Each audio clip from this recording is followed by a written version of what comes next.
नमस्कार। यो समाचारमा स्वागत छ। म मेनुका श्रेष्ठ। म अपेक्षा तिमिल सेना। सुरु गरौं अहिलेसम्मका प्रमुख समाचारबाट।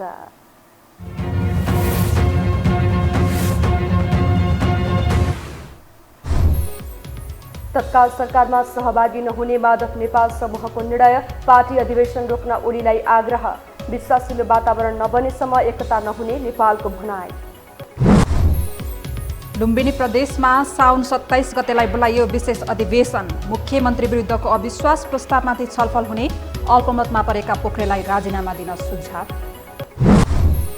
प्रचण्डले दिएको भ्याकेट निवेदन सर्वोच्चद्वारा खारेज। माओवादी छोडेर एमाले बनेका जनप्रतिनिधिको पद कायमै। मुद्दाको सूचना सम्बन्धित पक्षलाई दिन अदालतको आदेश। निरन्तर उकालो लागेको कोरोना संक्रमण दर। साउनदेखि घट्ने सरकारी प्रक्षेपण। आज थप 37 जनाको मृत्यु। 3938 जनामा संक्रमण पुष्टि।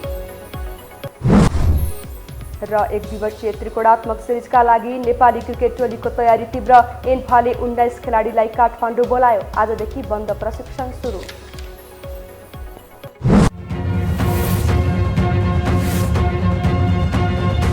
अब समाचार विस्तारमा। एमाले वरिष्ठ नेता माधव नेपाल पक्षीय केन्द्रीय कमिटी बैठकको पार्टी एकतालाई जोड दिँदै सरकारमा सहभागी नहुने निर्णय गरेको छ। बैठकलाई सम्बोधन गर्दै नेता नेपालले कोरोना खोपको व्यवस्था गर्न, बाढी पीडितलाई राहत दिन तथा दार्चुला घटनाको वास्तविकता बाहिर ल्याउन सरकारलाई आग्रह गरेको नेपाल पक्षीय नेता रघुजी पन्तले जानकारी दिनुभयो।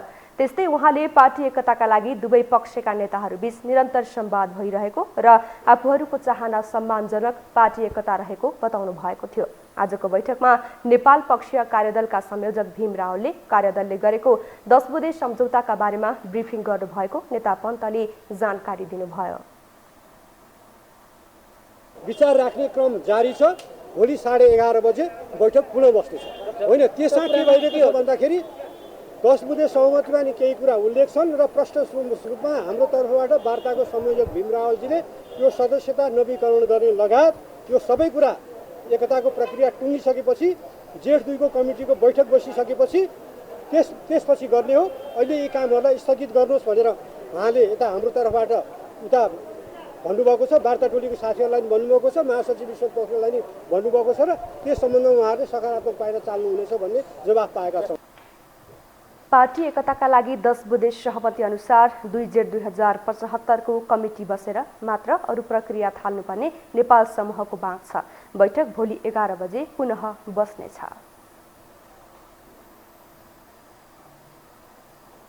पार्टी एकताको दबाव र सत्ता गठबन्धनको सहकार्यलाई लिएर वारपारको अवस्थामा रहेका एमाले वरिष्ठ नेता माधव कुमार नेपाल थप अन्योलमा परेका छन्।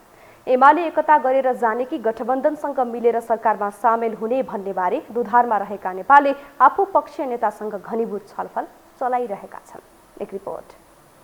नेकपा एमालेमा कि वार कि पारको छिनोफानो लगाउनु पर्ने अवस्थामा रहेका वरिष्ठ नेता माधव कुमार नेपाललाई चुनावपछिको प्रधानमन्त्रीदेखि उच्च स्तरीय राजनैतिक संयन्त्रको नेतृत्व गर्न दिने लगायतका दर्जन बढी अफर प्रधानमन्त्री शेरबहादुर देउबा र माओवादी केन्द्रका अध्यक्ष पुष्पकमल दाहाल प्रचण्डले दिइरहेका छन्। आफ्नै पार्टीमा विद्रोह गरेर प्रमुख प्रतिपक्ष दलको नेतालाई प्रधानमन्त्री बनाउन अहम भूमिका खेलेका नेपाललाई त्यसकै प्रतिफल स्वरूप गठबन्धनले अफर गरेको हो। अफरपछि नेता नेपालले अब ओलीसँग सहकार्य गर्ने कि अवसरलाई ग्रहण गर्दै गठबन्धनमा सामेल हुने शीघ्र छिनोफानो गर्नुपर्ने भएको छ। तर सत्ताधारी गठबन्धनको अफर र पार्टी एकता नै गर्नुपर्ने आफ्नै पक्षका नेताहरूको दबावका बीच नेता नेपाल चेपुवामा परेका छन्।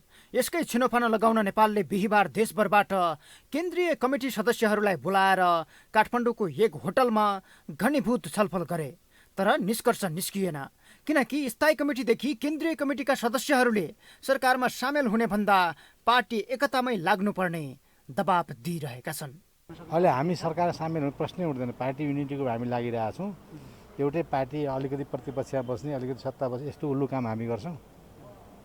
पार्टी एकता हुन्छ र? पार्टी एकता त्यसको विकल्पै छैन।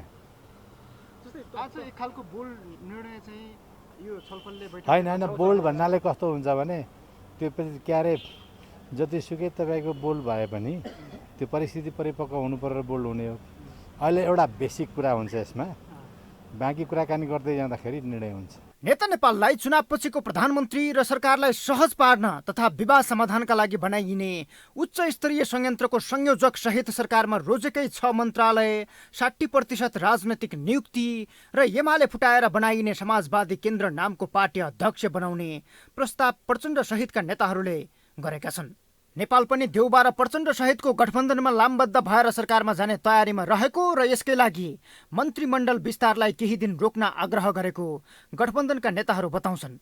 तर उनका लागि आफ्नै पक्षका नेताहरू बाधक बन्ने देखिएको छ। बिहीबारको छलफलमा समेत माधव पक्षको तर्फबाट विघटित कार्यदलको सदस्य समेत रहेका नेता सुरेन्द्र पाण्डे र अर्का नेता योगेश भट्टराई सहभागी भएनन्। उनीहरू गठबन्धनसँगको सहकार्य तोडेर पार्टी एकतामा लाग्नुपर्ने मत राखिरहेका छन्।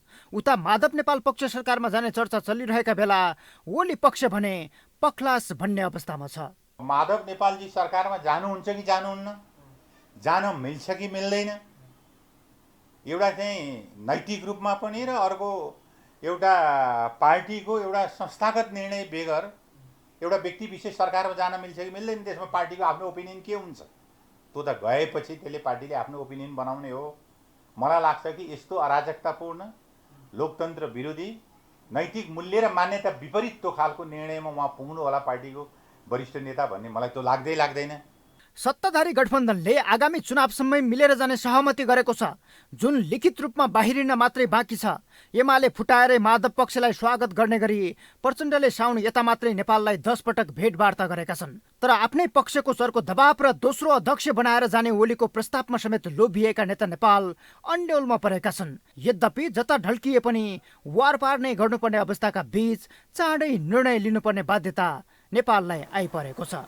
यो हो टेलिभिजनका लागि क्यामेरामा सञ्जय घिमिरेका साथमा सन्तोष बिके थापा, काठमाडौँ। लुम्बिनी प्रदेशमा मुख्यमन्त्री शङ्कर पोखरेल विरुद्ध परेको अविश्वास प्रस्तावमाथि छलफलका लागि साउन 27 गते विशेष अधिवेशन बोलाइएको छ। प्रदेशसभा सचिवालयले आज एक सूचना जारी गरी प्रदेश प्रमुख अमिक शेरचनले साउन 27 गते दिउँसो 1 बजेका लागि विशेष अधिवेशन आह्वान गरेको जानकारी दिएको छ। साउन 18 गते नेपाली काङ्ग्रेस, नेकपा माओवादी केन्द्र, जनता समाजवादी पार्टी र राष्ट्रिय जनमोर्चाका 34 सांसदले मुख्यमन्त्री पोखरेल विरुद्ध प्रदेशसभामा अविश्वास प्रस्ताव दर्ता गराएका थिए। उनीहरूले उक्त अविश्वास प्रस्तावमाथि छलफल गर्न प्रदेशसभाको विशेष अधिवेशन पनि बोलाउन प्रदेश प्रमुख समक्ष माग गरेका थिए। पछिल्लो समीकरण अनुसार मुख्यमन्त्री पोखरेल स्पष्ट अल्पमतमा पर्नु भएको छ। उहाँलाई राजीनामा दिएर बाटो खुला गरिदिन विपक्षीहरूले आग्रह गर्दै आएका छन्। नेकपा एमालेमा क्रियाशील जनप्रतिनिधिलाई पुनर्बहाली गर्ने सर्वोच्च अदालतको अन्तरिम आदेश खारेजीको माग गर्दै माओवादी केन्द्रका अध्यक्ष प्रचण्डले दिएको भ्याकेट निवेदन खारेज भएको छ। न्यायाधीश आनन्द मोहन भट्टराई, बमकुमार श्रेष्ठ र मनोज कुमार शर्माको इजलासमा माओवादी अध्यक्ष प्रचण्डका भ्याकेट निवेदनहरूमाथि एकमुष्ट सुनवाई गर्दै अन्तरिम आदेश खारेज गर्ने सम्बन्धी माग तत्काल अस्वीकार गरिएको हो। अदालतले प्रचण्डले विपक्षी बनाएका 21 जना जनप्रतिनिधिलाई मुद्दाको सूचना दिन आदेश गरेको छ। एमाले रोजेका विभिन्न जिल्लाका मेयर, उपमेयर, गाउँपालिकाका पदाधिकारीहरूलाई माओवादी केन्द्रले कारबाही गरी निर्वाचन आयोगबाट पदमुक्त गराएको थियो। पदमुक्त भएका जनप्रतिनिधिहरूलाई सर्वोच्च अदालतले अन्तरिम आदेश मार्फत पुनर्बहाली गरेकोमा माओवादी अध्यक्ष प्रचण्ड अन्तरिम आदेश खारेजीको माग लिएर अदालत जानुभएको थियो।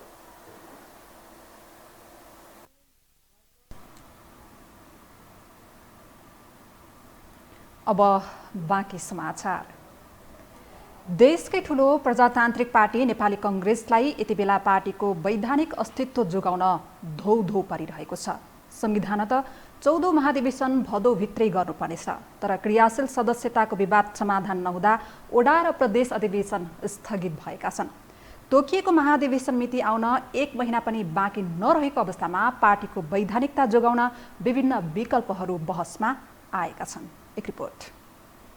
नेपाली कांग्रेसको महाधिवेशन तोकिएको मितिमा नहुने निश्चित भएपछि नेताहरूले एक अर्कामा आरोप लगाउन थालेका छन्। कांग्रेसको पौडेल पक्षले संस्थापन पक्ष विवाद समाधान गरेर तोकिएको मितिमा महाधिवेशन गर्ने पक्षमा नदेखिएको आरोप लगाएको छ। कांग्रेसका वरिष्ठ नेता रामचन्द्र पौडेलले भदौ 23 पछि अहिलेको केन्द्रीय कार्य समितिको वैधानिकता सकिने र शेरबहादुर देउवालाई सभापति मान्न नसकिने बताउने गरेका छन्।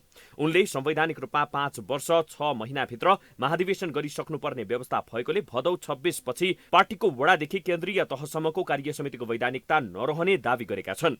साथै नेता पौडेलले पार्टी वैधानिकता जोगाउन विशेष महाधिवेशनको प्रस्ताव अगाडि सारेका छन्। क्रियाशील सदस्यता विवाद यथावत रहे पुराना क्रियाशीलबाट भए पनि महाधिवेशन गराउने, चाँडो छानबिन सकेर फास्ट ट्र्याकमा वडा निर्वाचन क्षेत्र र सङ्घको अधिवेशन गराएर भए पनि भदौभित्र महाधिवेशन गर्नुको कुनै विकल्प नभएको पौडेल पक्षको निष्कर्ष छ। त्यसैगरी पौडेल पक्षले विशेष महाधिवेशन गरेर तदर्थ समिति गठन गर्ने र त्यसको अवधि 2-4 महिनाको कायम गरेर त्यस अवधिमा महाधिवेशन सम्पन्न गर्ने अर्को विकल्प पनि प्रस्तुत गरेको छ। महाधिवेशनको कार्यतालिका चाँडै आउनु पर्यो हैन। महाधिवेशनको कार्यतालिका तयार गरेर अगाडि बढ्न निर्वाचन समितिलाई पार्टीको नेतृत्वले पार्टीले निर्देशन दिनु पर्यो हैन। आज हाम्रो भनाइ त्यो छ र पार्टीको क्रियाशील सदस्यताको विवाद छिटोभन्दा छिटो 2 दिनमा जति सके चाँडो टुङ्ग्याउनु पर्यो र पार्टीको महाधिवेशन सुनिश्चित गर्नु पर्यो। होइन भने पार्टी चाहिँ वैधानिक रूपले नै सङ्कटमा पर्दैछ। त्यसो त कंग्रेसका शीर्ष नेताहरूबीच 3 दिनभित्र क्रियाशील सदस्यता सम्बन्धी विवाद टुङ्गो लगाउने सहमति पनि भएको छ। तर विवाद ज्यादै जटिल भएकोले समाधान भन्दा पनि विकल्पतिर नेताहरूको ध्यान मोडिएको छ। अन्य पार्टीबाट प्रवेश गरेका नेता कार्यकर्तालाई कसरी क्रियाशील सदस्यता वितरण गर्ने भन्ने सम्बन्धमा नेताहरूबीच सहमति जुट्न सकेको छैन। बुधबार सभापति देउवाको निज निवासमा शीर्ष नेताहरूबीचको बैठकमा विवाद समाधान हुने छाट नदेखिएपछि विकल्पका बारेमा छलफल गर्ने र आसन्न पार्टीको 14औं महाधिवेशनको कार्यतालिका पनि 2 दिनभित्र टुङ्गो लगाउने विषयमा छलफल भएको थियो। यता संस्थापन पक्षले भने सभापति देउवालाई सरकार र पार्टी महाधिवेशन दुवैतिर ध्यान दिनुपर्ने अवस्था भएकोले उहाँ विवाद बल्झाउन भन्दा फास्ट ट्र्याकबाट भए पनि तोकिएकै मितिमा महाधिवेशन सम्पन्न गर्न लागि परेको दावी गर्छन्। एकातर्फ कांग्रेसले आफ्नो महाधिवेशनको पनि तयारी गर्नु छ, यहाँहरूलाई थाहा छ, त्यो पनि आफैमा एउटा महत्त्वपूर्ण राजनीतिक अभियान हो, महत्त्वपूर्ण काम हो भने उतातिर नेपाली कांग्रेसले सरकारको पनि नेतृत्व गरिराखेको छ। पार्टीको सभापति स्वयं प्रधानमन्त्री बन्नुभएको छ। त्यसो भएको हुनाले अहिले कांग्रेस दोहोरो जिम्मेवारीमा छ। एउटा राज्यकै जिम्मेवारी वहन गर्नु परिराखेको छ, मुलुकका सामने उपस्थित चुनौतीहरूलाई सम्बोधन गरेर जानु परेको छ भने पार्टीभित्रको पनि आन्तरिक लोकतन्त्रलाई बलियो गर्नका लागि एउटा राजनीतिक अभियानका रूपमा महाधिवेशन सम्पन्न गर्नुपर्ने पनि नेपाली कांग्रेसको दायित्वमा अथवा नेपाली कांग्रेसले सम्पादन गर्नुपर्ने महत्त्वपूर्ण काम छ। नेपाली कांग्रेसको आसन्न 14औं महाधिवेशन भदौ 16 देखि 19 गते काठमाडौँमा गर्ने तय गरिएको छ। तर स्थानीय तहको अधिवेशनको कार्यतालिका प्रभावित भएकोले महाधिवेशनको तोकिएको मिति हुन असम्भव देखिएको छ। त्यसका लागि पौडेल समूहले पेश गरेको फास्ट ट्र्याक र विशेष महाधिवेशनको अलावा कोरोना काललाई शून्य समय मानेर मङ्सिरसम्म महाधिवेशन गर्नेदेखि भदौ 16बाट वडा तहको अधिवेशन सुरु गरेर कार्तिकसम्म महाधिवेशन सम्पन्न गर्ने सम्मका विकल्पहरू बहसमा आएका छन्। नेपाली कांग्रेसको भातृ संगठन नेपाल विद्यार्थी संघका पूर्व अध्यक्षहरूले 14औं महाधिवेशनको सुनिश्चितताका सम्बन्धमा पार्टी सभापति शेरबहादुर देउवाको ध्यानकर्षण गराएका छन्। आज सबल कांग्रेस निर्माणका लागि युवा अभियानले पार्टी कार्यालय सानेपामा सभापति देउवालाई ज्ञापन पत्र बुझाउँदै 14औं महाधिवेशनको सुनिश्चितता गर्न माग गरेका हुन्। उनीहरूले पार्टी सभापति देउवालाई महाधिवेशनको नयाँ कार्यतालिका सार्वजनिक गर्न पनि माग गरेका छन्। पार्टीका नीति प्रशिक्षण तथा गणेशमान प्रतिष्ठानका सदस्य प्रमोद हरि गुरागाईले पार्टीलाई वैधानिक हिसाबले कब्जा गर्नका लागि विभिन्न बहानामा गरिएका आलटाल र देखाइएका उदासीनताले आफूलाई झकझकाएको बताउनुभयो। उहाँले 77 वटै जिल्ला, सबै क्षेत्र र सबै क्षेत्रमा विधिवत ढङ्गले पार्टीलाई कब्जा गर्ने, गलत गर्ने नियतका साथ कर्महरू भइरहेको र इतिहासलाई छायामा पार्ने कुचेष्टा गरिएकाले यसमा आफू गम्भीर भएको बताउनुभयो। यो 77 वटा जिल्ला, सम्पूर्ण वडाहरू, सम्पूर्ण क्षेत्रहरूमा जो विधिवत ढङ्गले पार्टीलाई कब्जा गर्ने गलत नियतका साथ कर्महरू भइराखेका छन् र इतिहासलाई छायामा पार्ने कुचेष्टा गरिएको छ, यसका प्रति हाम्रो गम्भीर ध्यानाकर्षण भएको छ। हामी गर्वका साथ आज पनि स्मरण गर्न चाहन्छौँ। नेपाली कांग्रेसको 14औं महाधिवेशन भदौ 16 देखि 19 गतेसम्म तोकिए पनि क्रियाशील सदस्यता विवादका कारण महाधिवेशन कार्यतालिका अनुसार तल्लो तहको अधिवेशन हुन सकेको छैन। जनता समाजवादी पार्टी नेपालका अध्यक्ष उपेन्द्र यादवले पार्टीबाट अलग भएका नेता तथा कार्यकर्तालाई पार्टीमा फर्किन आह्वान गर्नुभएको छ। अध्यक्ष यादवले आज एक विज्ञप्ति जारी गर्दै सम्पूर्ण शुभचिन्तक, समर्थक, सदस्य तथा पार्टीका विभिन्न तहमा कार्यरत रहेका सम्पूर्ण नेता तथा कार्यकर्ताहरू पार्टीको झण्डामुनि एकताबद्ध हुन आह्वान गर्नुभएको हो। अध्यक्ष यादवले प्रतिगामी शक्तिहरू षड्यन्त्रपूर्ण ढङ्गले जसपा विरुद्ध लागेर फुटाउ र राज गरेको नीति अनुरूप सक्रिय रहेको उल्लेख गर्नुभएको छ। देशमा समाजवादी लोकतान्त्रिक विचार बोकेको वैकल्पिक राजनीतिक शक्ति निर्माण गर्ने कार्यलाई मूर्त रूप दिन गम्भीर रूपले लाग्न जरुरी रहेको उल्लेख गर्दै अध्यक्ष यादवले सम्पूर्ण नेता कार्यकर्तालाई अलमलमा नपरी बिना हिचकिचाट जसपामा नै फर्किन आग्रह गर्नुभएको छ। हामीसँग समाचार बाँकी नै छन्, अहिलेलाई विश्राम।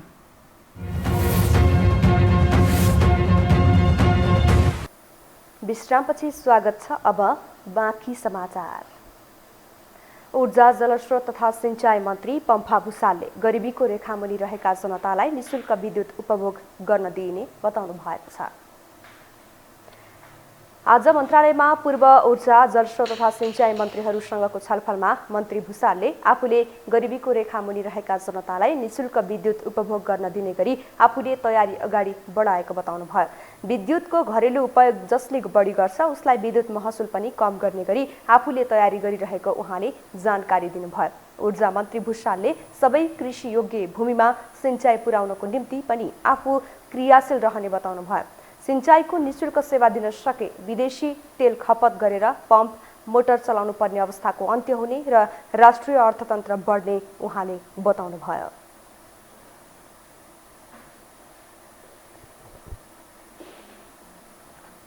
त्यसैले त्यो गरिबीको रेखामुनि भएको अथवा आधारभूत जनता उनीहरूलाई चाहिँ के लाभ दिनुपर्छ भनेर चाहिँ एउटा चाहिँ निशुल्क विद्युत दिने गरेर चाहिँ यो एउटा तयारी मैले गरिरहेको छु। करिब हामी त्यसको निष्कर्षमा पुग्दैछौँ।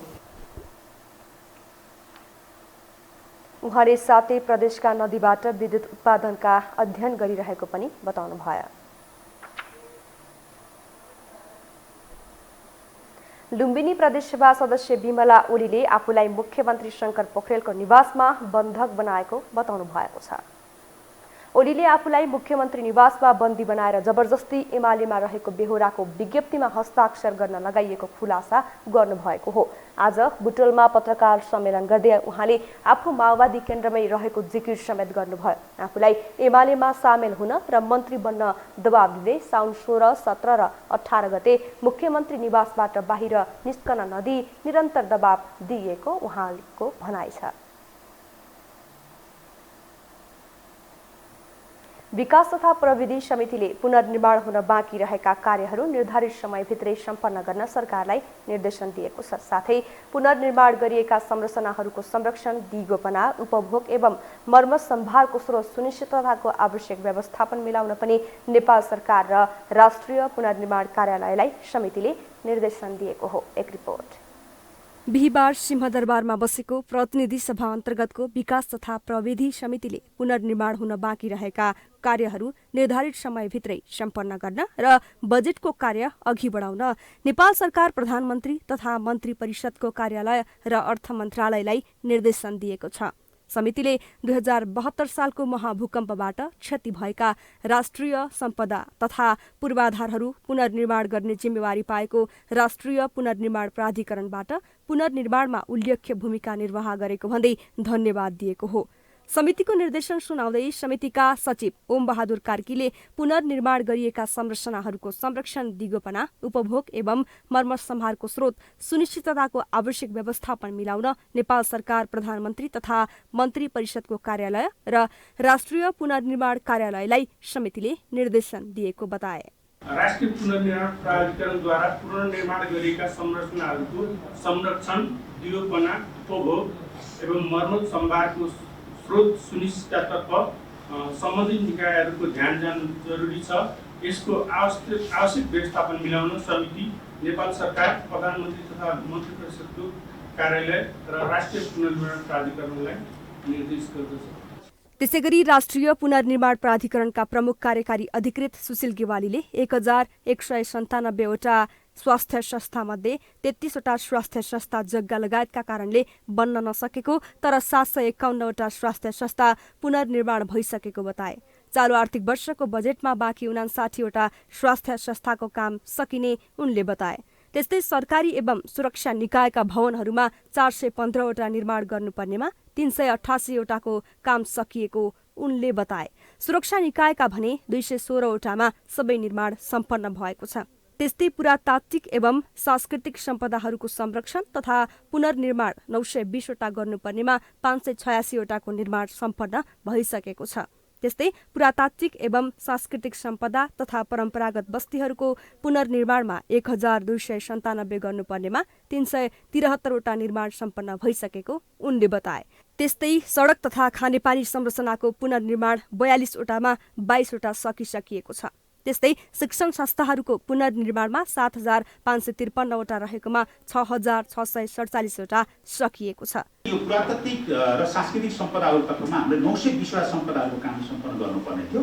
त्यसमा 586वटा सम्पन्न गरेका छौँ। करिब 64% काम चाहिँ सम्पन्न भएको छ। यो एउटा राम्रो उपलब्धि हामीले पछिल्लो चरणमा चाहिँ प्राप्त गरेका छौँ भने 195वटा चाहिँ निर्माणाधीन छ। अब यो हेर्दाखेरि करिब चाहिँ 84-85% जति काम चाहिँ पुरातात्विक सम्पदाको नै हामीले अब चाहिँ यसको सफलता हासिल गर्ने स्थितिमा पुग्यौँ। त्यस्तै गरी यो गुम्बाहरू तत्त्वको पुनर्निर्माणमा अलिकति चाहिँ यसमा 1297वटा गुम्बाहरूमध्ये 373वटा सम्पन्न भएको छन्, 108वटा निर्माणाधीन छन्। चालु आर्थिक वर्षमा 183वटाको लागि चाहिँ बजेटमा चाहिँ हाम्रो एलोकेसन भएको अवस्था छ। त्यसमा 633वटा चाहिँ हाम्रो चाहिँ बाँकी छ। उनले बजेटको कारण केही कामहरू ढिला भइरहेको समेत उल्लेख गरे। देउबा नेतृत्वको सरकारले अघिल्लो सरकारले गरेका निर्णयहरू एकपछि अर्को गर्दै खारेजी गर्न थालेको छ। पछिल्लो पटक ओली सरकारले गठन गरेको भूमि आयोग नै खारेज गरिदिएपछि यसले मिश्रित प्रतिक्रिया पाएको छ।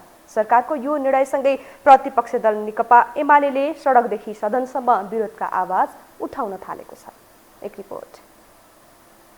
केपी ओली नेतृत्वको सरकारले भूमि आयोग गठन गरेसँगै यसले सुकुम्बासी तथा अव्यवस्थित बस्ती व्यवस्थापन गर्ने अपेक्षा गरिएको थियो।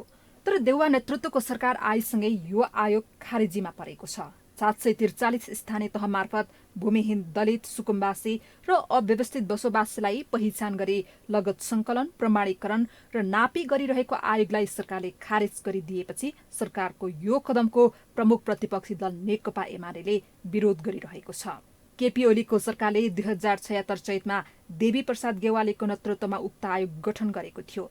आयोगमा 60 पालिकाहरू मार्फत 11,80,000 भन्दा बढी परिवारको निवेदन दर्ता भइसकेको छ। तर लाल पूर्जा वितरणको चरणमा प्रवेश गरेको आयोगलाई विघटन गरेपछि राज्यको करोडौं रुपैयाँ बालुवामा पानी बन्ने निश्चित जस्तै बनेको छ। निवेदक मध्ये चालु महिना भित्रै केहीलाई लाल पूर्जा थमाउने तयारी समेत गरिएको थियो। तर अन्तिम समयमा आएर देउवा सरकारले लाल पूर्जाको आशमा बसेका भूमिहीन नागरिकको भविष्यसँग खेलबाड गरेको एमालेको आरोप छ। अभियान चलिया छ यो काममा। अब यो सबैलाई खोलामा डुबाउने काम कसले गर्यो? ती वर्गका नागरिक के भनेर भोट माग्न जानुहुन्छ जनता कहाँ? म सोध्न चाहन्छु। ती भूमिहीनलाई हिजो चुनाव जित्दाखेरि के भनेर भोट माग्नु भएको? आज बनेको आयोगले काम गर्न थालेको आयोगलाई विघटन गरिदिएर के स्वार्थ? राजनीतिक स्वार्थ बाहेक अरू केही छ? अरू कुनै कारण छ? ठिक छ साथीहरू, गर्नुहोस्। जसरी जाल जेलबाट परमादेशबाट सरकारमा आउनुभयो, तर लोकतन्त्र निर्वाचन रूपी प्रणाली तानाशाह लागू गर्नुभयो भने त केही म भन्न सक्दिनँ। अबको 1.5 वर्षपछि त फेरि चुनावमा जानु पर्ला नि। यता सदनमा पनि भूमि सम्बन्धी समस्या समाधान आयोग खारेज गर्ने सरकारको निर्णयप्रति चर्को विरोधका आवाज उठ्न थालेका छन्।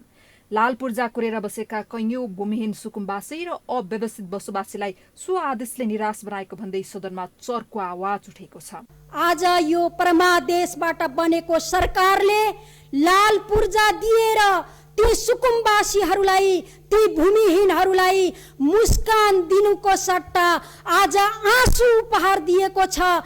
यसप्रति म खेद व्यक्त गर्न चाहन्छु। अघिल्लो सरकारले सो आयोगलाई स्थानीय तहबाट भूमिहीन सुकुम्बासी र अव्यवस्थित बसोबासी पहिचान र प्रमाणीकरण सम्बन्धी तथ्याङ्क प्राप्त भएपछि उनीहरूलाई जग्गा उपलब्ध गराउन र व्यवस्थापन गर्न सरकारले अनुमति दिएको थियो। तर देउवा नेतृत्वको सरकारले लाखौं भूमिहीन सुकुम्बासी लगायतका नागरिकलाई लाल पूर्जा दिनुपर्ने अवस्थामा भूमि सम्बन्धी समस्या समाधान आयोगलाई नै खारिज गरेर थप समस्या निम्त्याएको भन्दै यसको चौतर्फी विरोध भइरहेको छ। लाल पूर्जा कुरिरहेका कैयौं भूमिहीन नागरिक भने सरकारको उक्त निर्णयसँगै निराश बनेका छन्। अब बाँकी समाचार। नेपालमा पछिल्लो 24 घण्टामा थप 3,938 जनामा कोरोना संक्रमण पुष्टि भएको छ। स्वास्थ्य तथा जनसङ्ख्या मन्त्रालयका अनुसार देशभरका विभिन्न प्रयोगशालामा गरिएको 11,870 जनाको PCR परीक्षणमा 3,007 र 6,538 जनाको एन्टिजेन विधिबाट गरिएको परीक्षणमा 931 जनामा संक्रमण पुष्टि भएको हो। त्यस्तै थप 37 जना संक्रमितको मृत्यु भएको छ। सोही अवधिमा मुलुकका विभिन्न अस्पतालबाट 2012 जना संक्रमण मुक्त भएको मन्त्रालयले जनाएको छ। साउन महिनापछि कोरोना संक्रमितको संख्या क्रमशः घट्दै जाने स्वास्थ्य मन्त्रालयले प्रक्षेपण गरेको छ। साउन महिनामा मात्रै 53,000 भन्दा बढी नयाँ संक्रमित थपिने पूर्वानुमान गरेको मन्त्रालयले यो संख्या घट्दै गएर मङ्सिर महिनासम्ममा 25,000 पुग्ने प्रक्षेपण गरेको हो। मङ्सिर महिनामा यो संख्या अझै घटेर 25,183 पुग्ने सम्भावना रहेको मन्त्रालयले दावी गरेको छ। साउनदेखि मङ्सिरसम्मको 5 महिनाको अवधिमा 1,93,856 जना नयाँ संक्रमित थपिने सम्भावना रहेको विवरणमा उल्लेख गरिएको छ।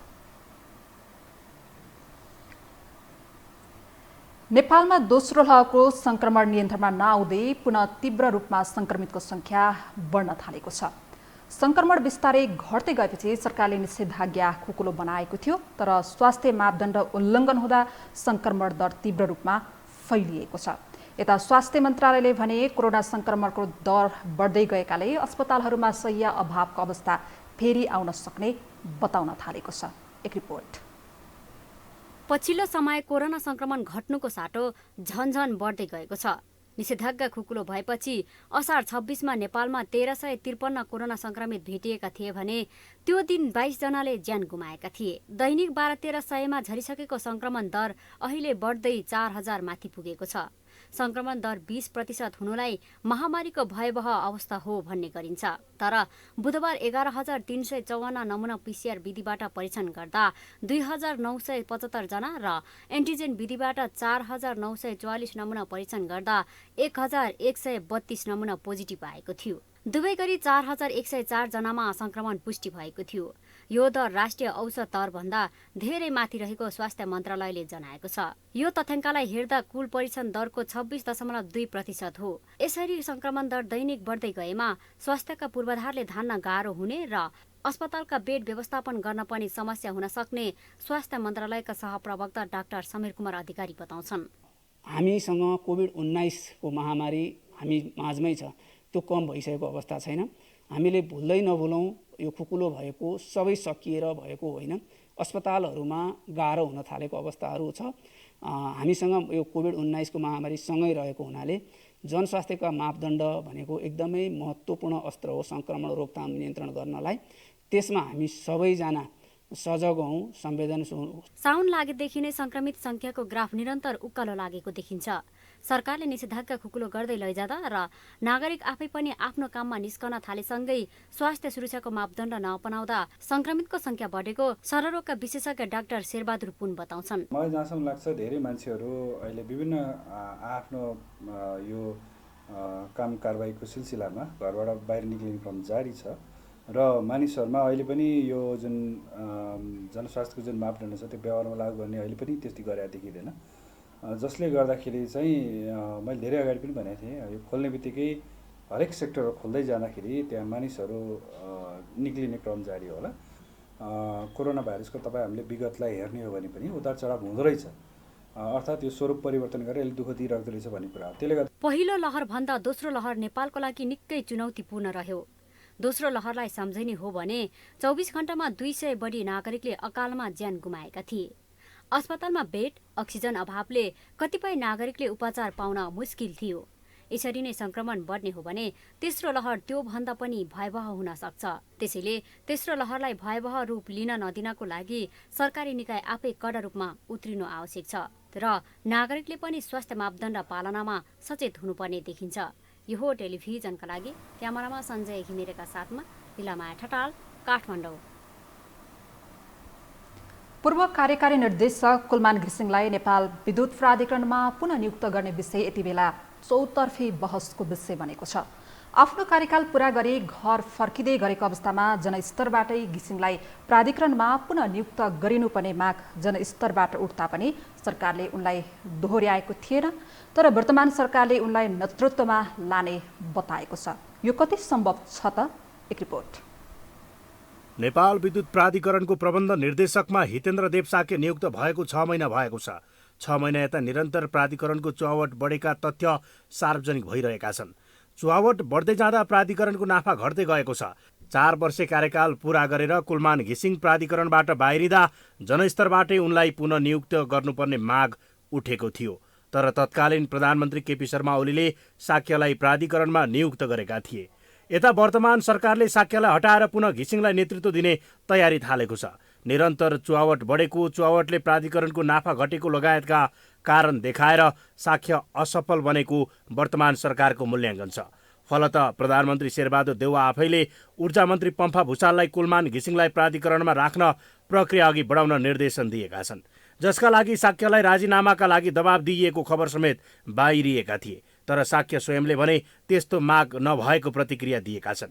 अन्य जिम्मेवारी दिन सकिने विषयमा आफूसँग छलफल भएको र सरकारले चाहेको जिम्मेवारी वहन गर्न आफू तयार रहेको उनले बताएका छन्। त्यो चाहिँ मलाई अब अरू कुनै जिम्मेवारीहरू दिन सकिन्छ कि भनेर सोध्नु भएको हो। त्यसमा अब मैले चाहिँ मेरो आवश्यकता महसुस गरेर सरकारले जहाँसुकै पठायो भने म तयार छु भने छाडिदिनुहोस् नै भन्ने पनि होइन, आवश्यकता छ भन्ने हो भने ठिक छ, मैले भनेको थिएँ। कुनै बेला घाटामा रहेको विद्युत प्राधिकरण घिसिङको नेतृत्वमा आर्थिक वर्ष 2076-77मा 11 अर्ब नाफामा गएको थियो। कुलमानले प्राधिकरण छाडेर हिँड्दा चुहावट 15% हाराहारीमा रोकिएको थियो। अहिले नयाँ आर्थिक वर्ष सुरु भएको छ। गत आर्थिक वर्षको तथ्याङ्क सार्वजनिक भइसकेको छैन। 2 वर्ष अघि 11 अर्ब नाफा कमाएको प्राधिकरणले गएको वर्ष 5 अर्बभन्दा बढी नाफा नकमाएको र साक्यले प्राधिकरण सम्हालेकै वर्ष संस्थाले 6 अर्ब जति घाटा बेहोरेको दावी गरिन्छ। चुहावट बढ्दा प्राधिकरणको नाफा घट्ने मात्रै होइन, चुहावट पुरानै अवस्थामा फर्कियो भने प्राधिकरण घाटामा जान थाल्छ। तर साक्यलाई 2 वर्ष पनि नभई हटाउने कुरा वैधानिक नभएको पूर्व कार्यकारी निर्देशकहरू बताउँछन्।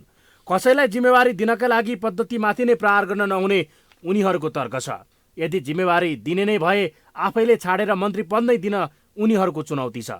तर कुनै एक कर्मचारीको निरीहतालाई आफ्नो स्वार्थको हतियार बनाउन नहुने उनीहरू बताउँछन्। ल ठिक छ, उहाँको बारेमा किन टिका टिप्पणी गर्ने? उहाँलाई ल्याउनै पर्ने बाध्यता तपाईँको रहेछ, सरदेव अध्यक्ष कमरेड प्रचण्डको छ भने मन्त्री बनाए पनि उहाँलाई तपाईँ त्याग गर्नुहोस् न भन्न सक्ने हो? एमडी भन्दा त त्यो ठुलो पद हो। त्याग चाहिँ हितेन्द्र देवले गरिदिनु पर्ने, उहाँहरू केही पनि त्याग गर्न नसके त्यसमा त कानुन पनि लाग्दैन। बडो सजिलो छ, हेर्नुहोस् अहिले राजीनामा गर्नुहोस्, 10 मिनटमा राष्ट्रपतिका शपथ ग्रहण हुन्छ, सांसद नभए पनि नेपालको संविधानले 6 महिना मन्त्री बन्न दिएछ, कुलमानजीलाई ऊर्जा मन्त्री बनाइदिनुहोस्। कुलमान घिसिङलाई प्राधिकरणमा ल्याइनु पर्ने जनचाहना र प्राधिकरण समेतको हितलाई ध्यानमा राखेर प्रधानमन्त्री देउवाले उनलाई प्राधिकरणमा ल्याउन निर्देशन दिएको भन्ने विषयले ऊर्जा क्षेत्र अहिले तरङ्गित छ। साक्यले राजीनामा दिएमा वा उनलाई मन्त्रालय पठाएर प्राधिकरणमा नयाँ प्रबन्ध निर्देशक नियुक्त गर्न सरकारले सक्छ। यसका लागि आवश्यक प्रक्रिया सुरु गरिएको बताइएको छ। यद्यपि यस विषयमा सरकार कसरी अगाडि बढ्छ र साक्यको व्यवस्थापन कसरी गर्छ भन्ने विषयले कुलमानको प्राधिकरणको यात्रा तय हुनेछ। अब पालो आर्थिक समाचारको।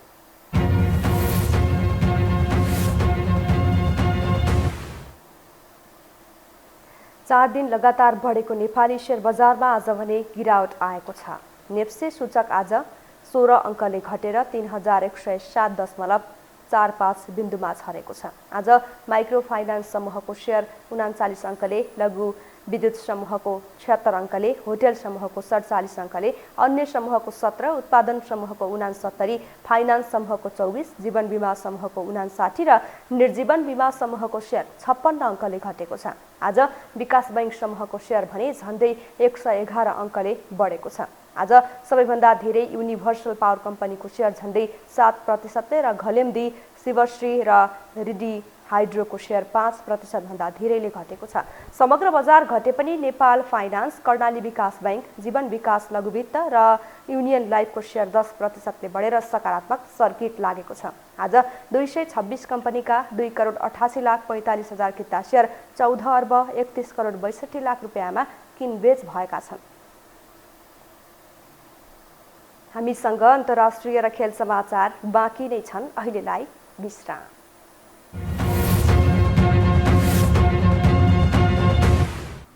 विश्रामपछि पुनः स्वागत छ। अब पालो अन्तर्राष्ट्रिय समाचारको।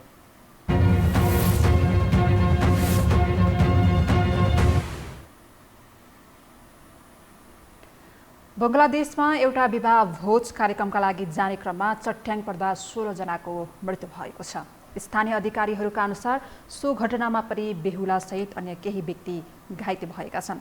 उत्तरी बंगलादेशको शिवगञ्जमा बेहुला पक्षका जन्ती बेहुलीको घरतिर जाने क्रममा आधी भेरी सहितको वर्षा भएको र उनीहरूमाथि चट्याङ खसेको स्थानीय बासिन्दाले बताएका छन्। हाल केही दिन यता भीषण मनसुनी आधी बेहेरी सहितको वर्षाले बंगलादेशलाई प्रभावित पारेको छ। दक्षिण एसियामा प्रत्येक वर्ष चट्याङका कारण सयौं मानिसको मृत्यु हुने गरेको तथ्याङ्क छ। बंगलादेशले सन् 2016मा चट्याङलाई राष्ट्रिय प्राकृतिक विपत्ति घोषणा गरेको थियो। अब खेलकुद समाचार।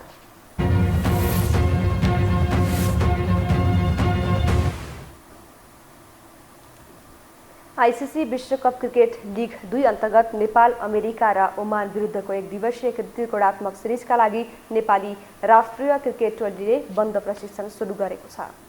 आगामी सेप्टेम्बरमा ओमानमा हुने उक्त सिरिजका लागि नेपाल क्रिकेट संघ क्यानले बन्द प्रशिक्षणमा 19 खेलाडीलाई बोलाएको हो। टोलीको प्रशिक्षण किर्तिपुर स्थित त्रिवी मैदानमा आजदेखि सुरु भएको क्यानले जनाएको छ।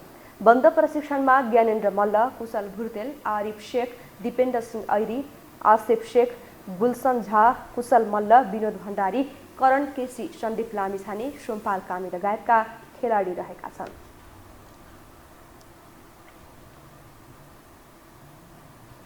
खेल समाचारसँगै हामी यो समाचारको अन्त्यमा आइपुगेका छौं। बिदा हुनु अघि प्रमुख समाचार पुनः एकपटक।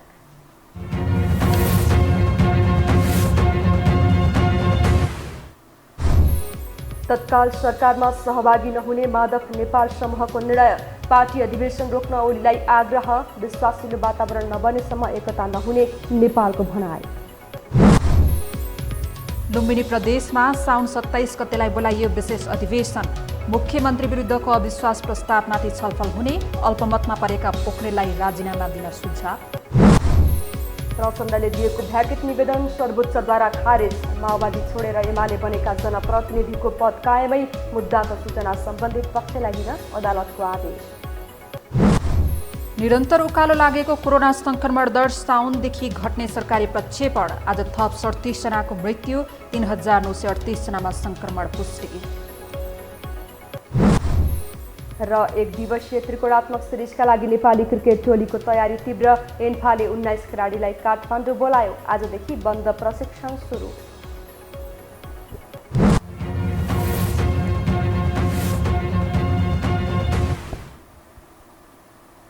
हवस् त यो हो समाचार सकियो। समाचार बुलेटिनका साथै यो हो टेलिभिजनका सम्पूर्ण कार्यक्रम yoho-television.com, yoho-खबर.com, युट्युब र फेसबुकमा पनि पढ्न र हेर्न सक्नुहुनेछ।